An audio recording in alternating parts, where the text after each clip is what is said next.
Kembali lagi di Ruang Zaki. Kali ini kita akan membahas soal bagaimana tips untuk bisa diterima di program ISMA, program pemerintah. Hari ini gue nggak sendiri, ada Miranda. Halo Miranda, Halo, apa kabar? Baik. Ini belum lama pulang dari itu ya, ISMA ya, program ISMA ya. Nah, kita mau ngebahas dulu soal pengalaman Miranda, bagaimana proses untuk mendapatkan ISMA itu. ISMA sendiri apa sih kalau yang Miranda tahu? Dia itu program fully funded beasiswa dari pemerintah yang bisa kirim anak-anak undergraduate students sama vokasi ke universitas luar negeri pilihan partner ISMA sendiri selama sekitar kurang lebih 4-6 bulan untuk 1 semester.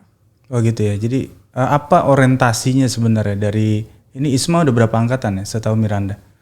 Baru 2 angkatan. Saya angkatan kedua.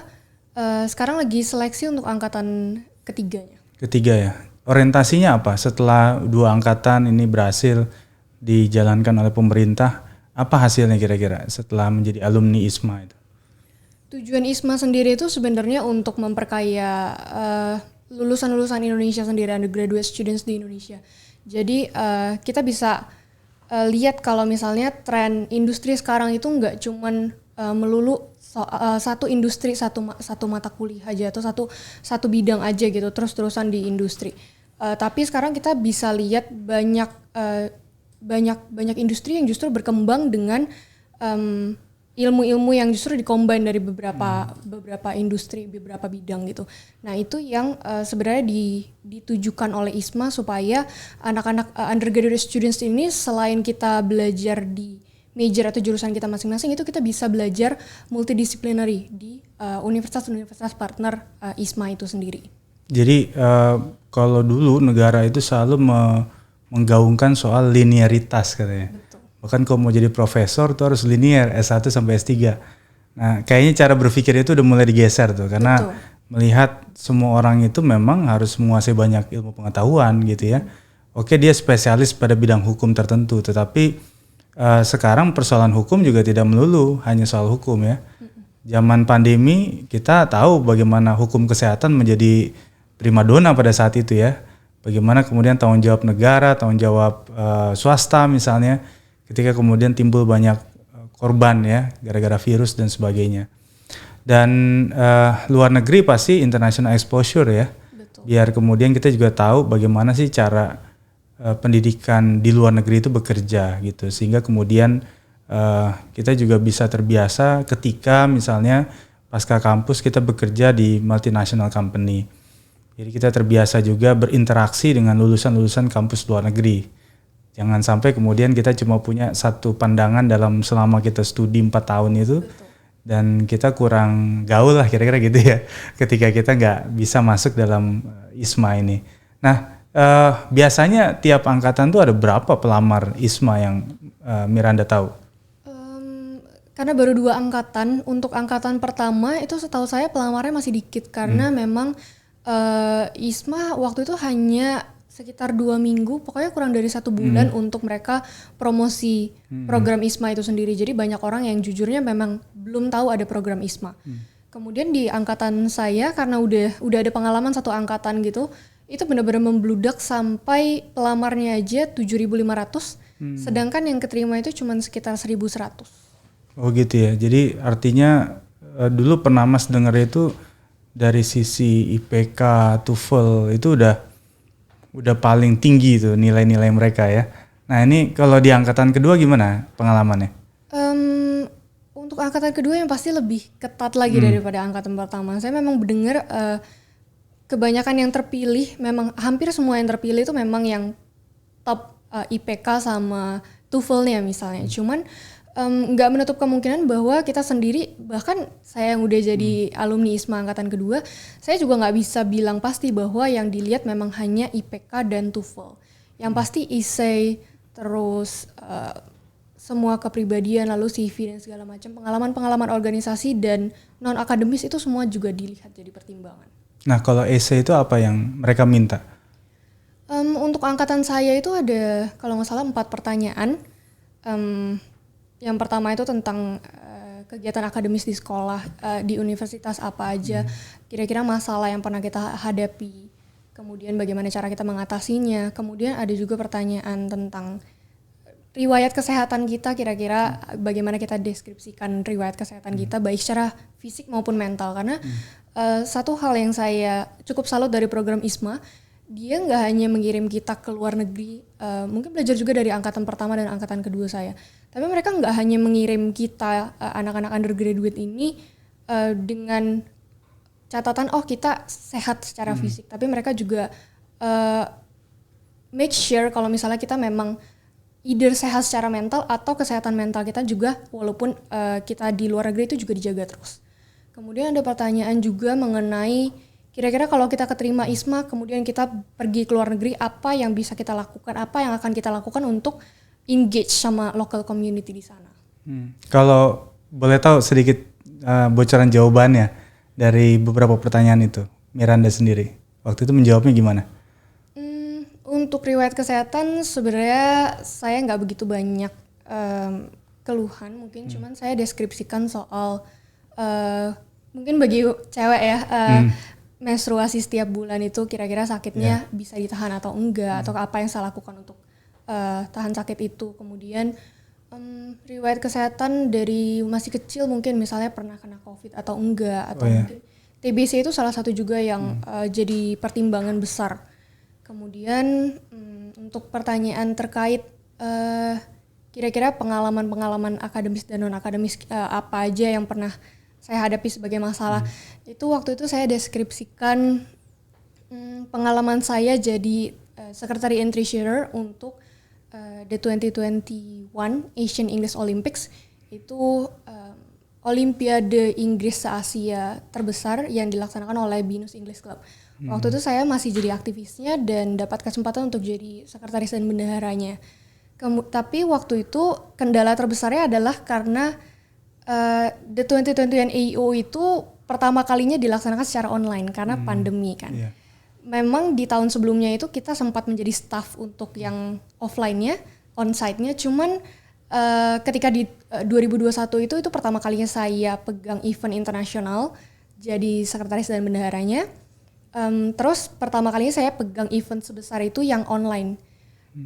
Waktu itu steering committee itu kita benar-benar bingung banget gimana caranya event yang tadinya on-site, kita kan harus pinjam ruangan lah biasanya, kemudian judgesnya kita ada akomodasi, ada transportasi, tiket pesawat dan segala macamnya itu harus dihandle. Kemudian biasanya kita memang sistem kompetisinya yang secara on-site bagaimana itu kita memang sudah pelajari, tapi ketika event itu semua diubah jadi online itu different story lagi. Jadi kita harus menyesuaikan lagi ya. Betul, dan waktu itu kita juga karena peralihan pandemi juga itu semester 3 dan semester 4 mungkin itu benar-benar kita baru mahasiswa juga adaptasi dari sistem yang ketika kita tadinya sekolah ya biasa aja datang ke sekolah gitu.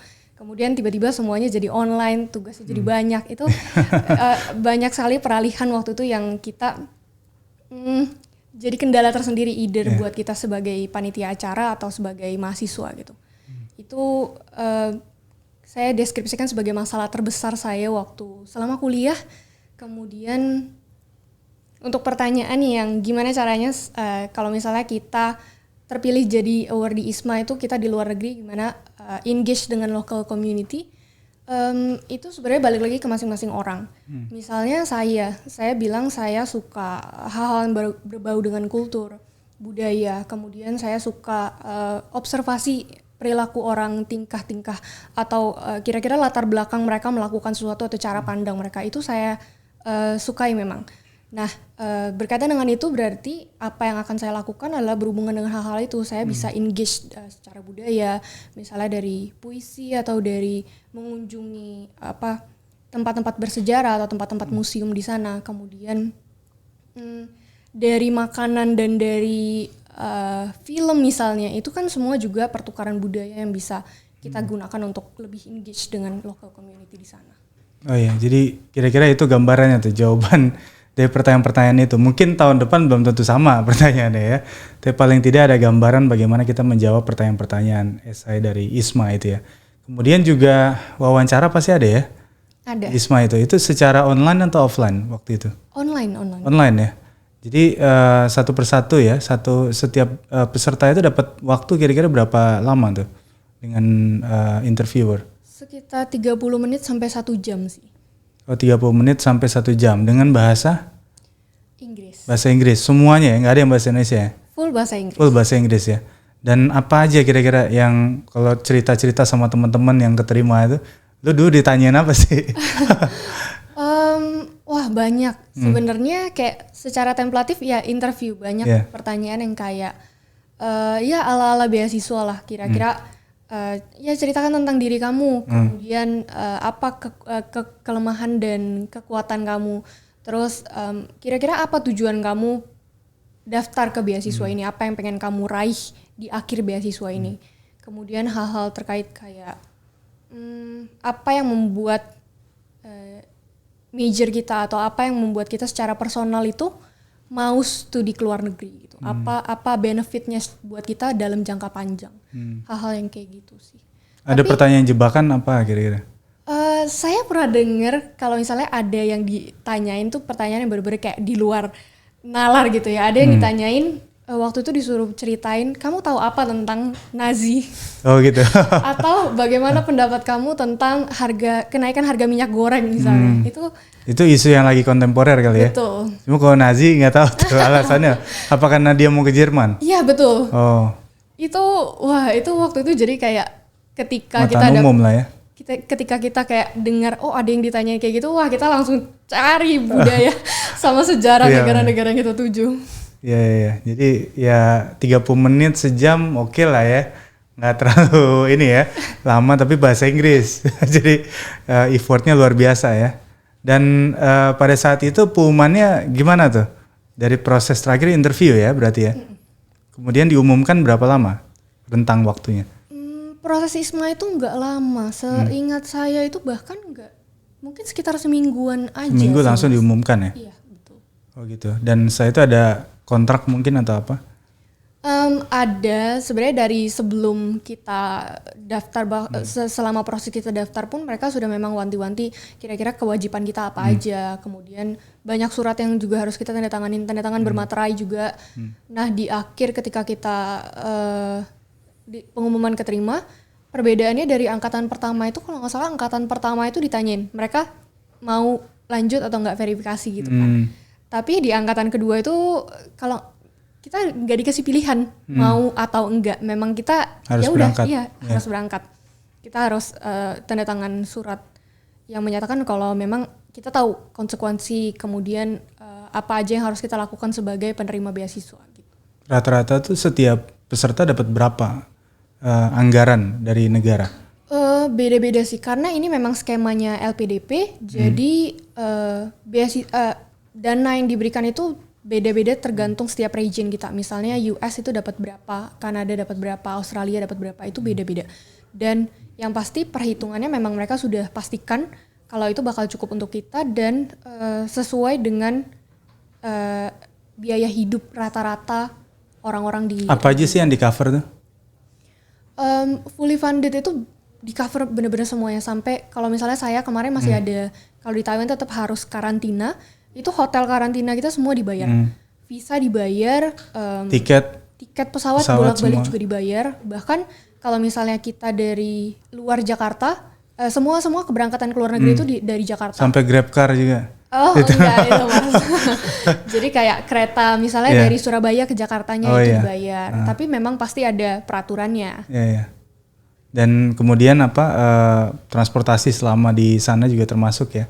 Biaya kuliahnya juga termasuk ya? Biaya kuliah itu umumnya dibayar langsung dari ISMA ke universitas yang bersangkutan. Terus kalau transportasi di sana itu udah masuk ke dalam skema biaya hidup yang kita dikasih per bulan sih. Tapi nggak ada yang cerita misalnya kekurangan atau bahkan kelebihan misalnya?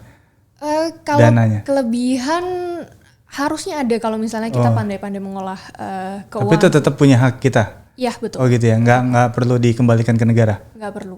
Oh gitu, oke. Jadi dia perlu ini nggak bikin laporan keuangan selama di ISMA itu? Laporan keuangan itu enggak, tapi kita harus bikin form pengajuan dana. Jadi setiap kita pingin mencairkan dana tertentu, itu jadi satu.